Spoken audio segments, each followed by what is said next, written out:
Ce droit au silence permet ainsi au suspect de refuser de s'exprimer s'il estime cette position conforme à ses intérêts.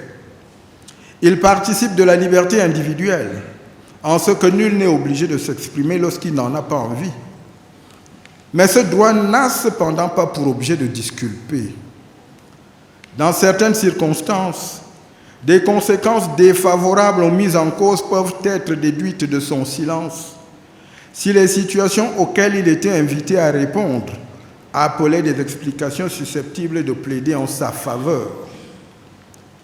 Le secret dans l'administration de la justice, pour sa part, revêt deux formes majeures, à savoir d'une part le secret dit de la chose judiciaire et d'autre part le secret dit professionnel.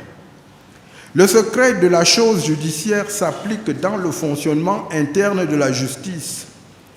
Il s'agit du secret que la justice, en tant qu'entité, est en droit d'invoquer à l'égard de l'extérieur, à l'égard du public.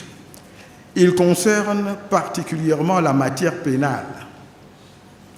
Le principe est acquis que le secret de la chose judiciaire vise, entre autres, à préserver la présomption d'innocence, à protéger les témoins éventuels et l'opinion publique contre les abus de toutes sortes.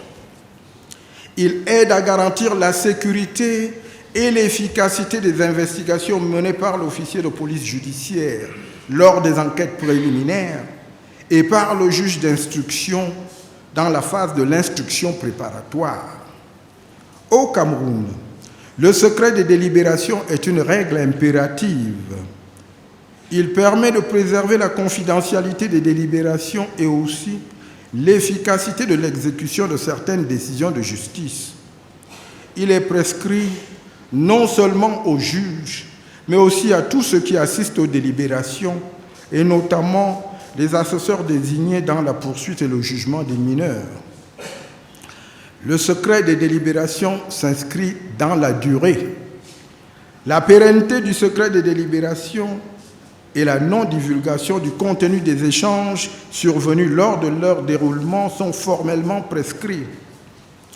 Les discussions opportunes, les divergences d'opinion, les incidents éventuels restent secrets, tant pendant le déroulement des délibérations qu'après le rendu de la décision de justice les sanctionnant. Les juges sont astreints au silence et il n'existe pas un délai à l'issue duquel ils en seraient déliés.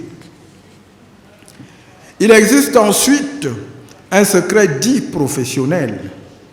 Les détenteurs du secret professionnel sont tous ceux qui, à un moment donné, revêtent la qualité de confident nécessaire.